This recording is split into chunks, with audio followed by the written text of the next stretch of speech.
So I've been working a lot lately. I haven't been time to really watch the news, and it's been a lot of stuff going on in Detroit. I don't know what's going on with the city.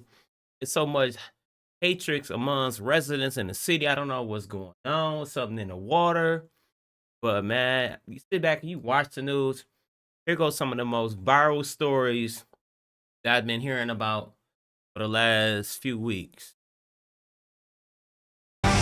A suspect involved in a triple murder involving two women and a 9-year-old child in Detroit facing federal gun charges. This while investigators continue to build a case against him.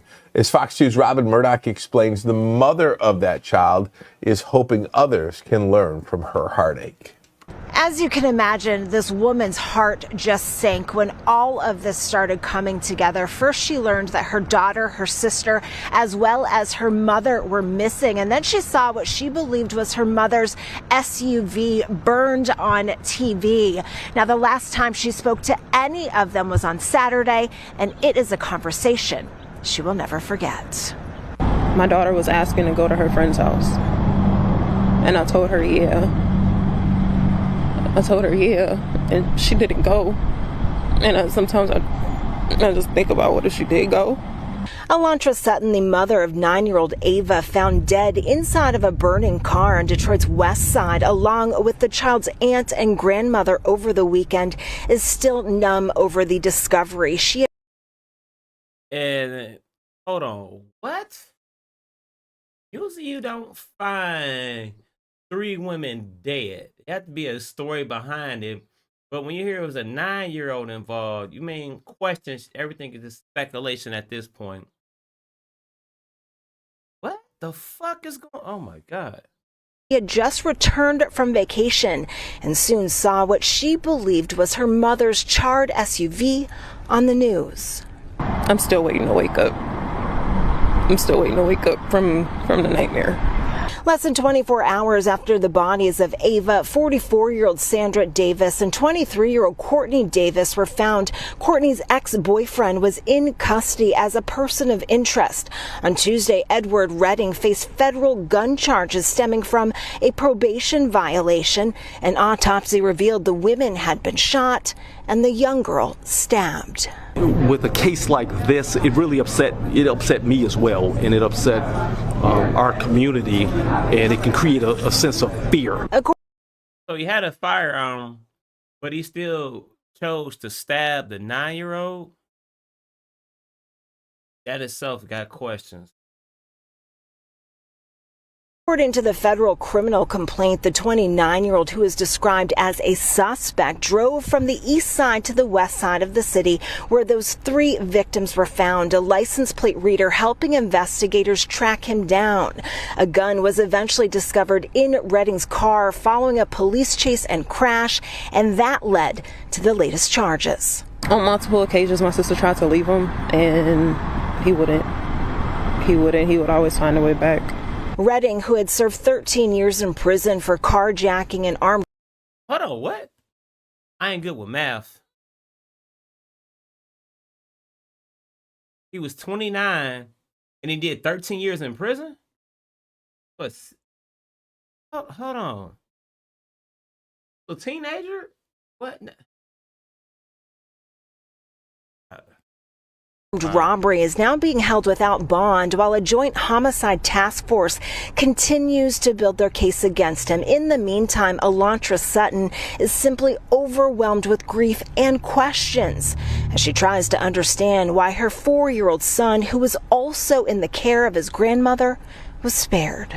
My son has autism, so I'm not sure if he's seen what happened, heard what happened. He's unable to tell me, but I'm noticing that he won't leave my side. Now, a GoFundMe account has already raised several $1,000s to help pay for the funerals of all 3 victims. If you would like to give, we have put a link at fox2detroit.com. In the meantime, I did reach out to the Wayne County Prosecutor's Office to see if they have received the police report regarding this, and they are still waiting for it. So no charging decision just yet, but of course we will keep you posted if there are any new developments. Reporting from outside Detroit Police Headquarters, I'm Robin Murdoch, Fox 2 News. Whoa, whoa, whoa. This right here is batshit crazy. Like, you don't know the whole story behind something, but for you to go kill 3 women, yeah, everybody got questions. Whoa, that's damn. Shoot them, then burn a car up in broad daylight, and the car was like in an alley or somewhere. Oh my God, I don't know what happened with this. This is, oh my God. Jesus. They can get rid of things and get away with it. Police, they only got so much they can do with the law. And so, you know, a lot of times it goes unresolved.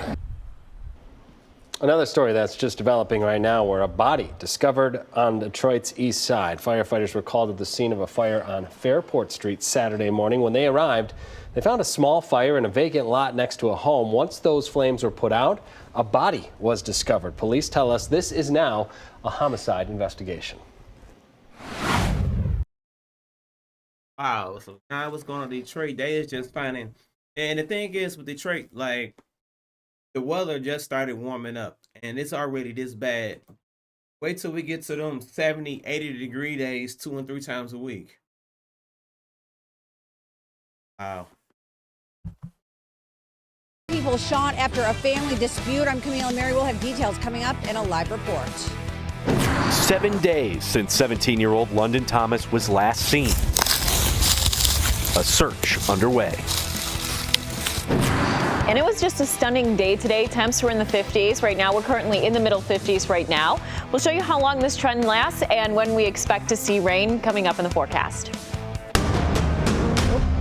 I don't know what to make of it. In 31 plus years of this job, this ranks up there with one of the crazier ones I've heard.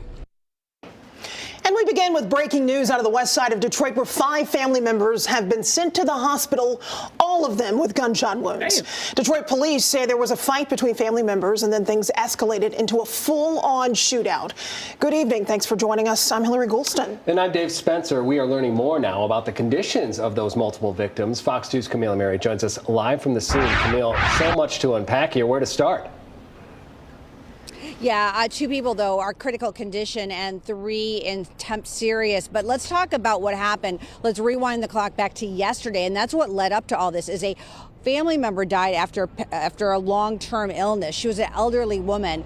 And then today, all the family members were together trying to discuss logistics after a passing, what to do as far as funeral arrangements go, where to have the body taken, when all of a sudden chaos broke out. A physical altercation, then a shooting. We know right now, as I said at the top, that 2 people. Let me tell you something right now. I done seen this happen so many damn times. Somebody ain't been dead 24 hours and the family trying to steal their shit immediately. Wow, that's why they tell people get wheels. So I guess the grandmama was like Big Mama. Obviously, you could tell I call her Big Mama because she was the one kept everybody pieced together.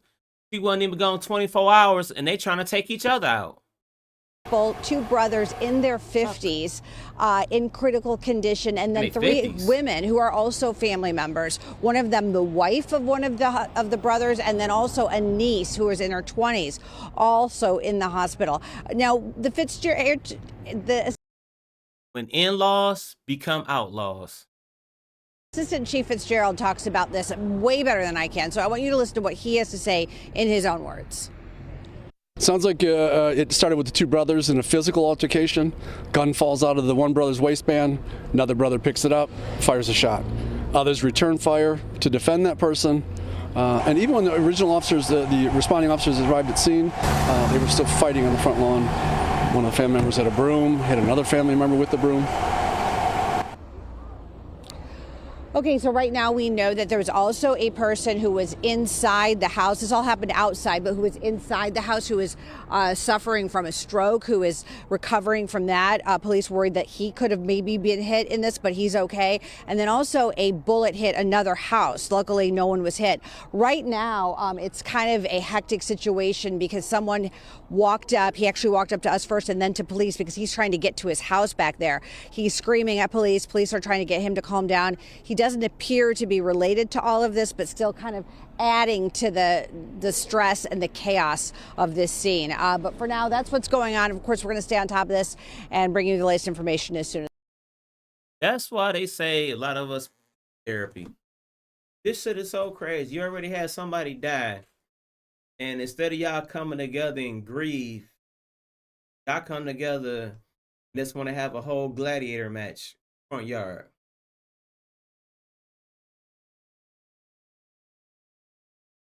Wow, wow, wow.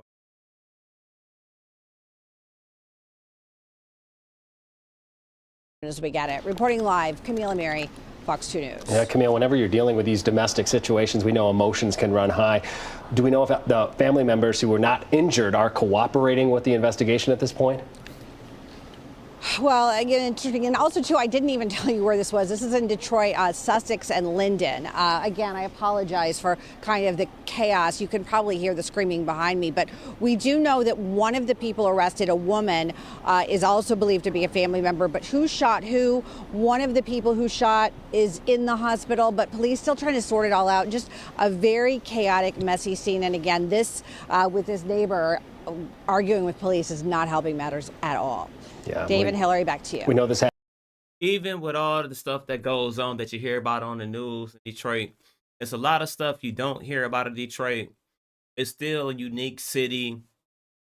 Art, a lot of jazz, and food. And believe it or not, with the housing market, you got the revenue, you know, get the loans or got the cash. That'd be good for like real estate. Wow. Yeah, I mean, if you just came back, you just watched these few, you know, news stories. You say like few bad apples destroy it from everybody, but it's an awesome city and definitely worth checking out. Peace.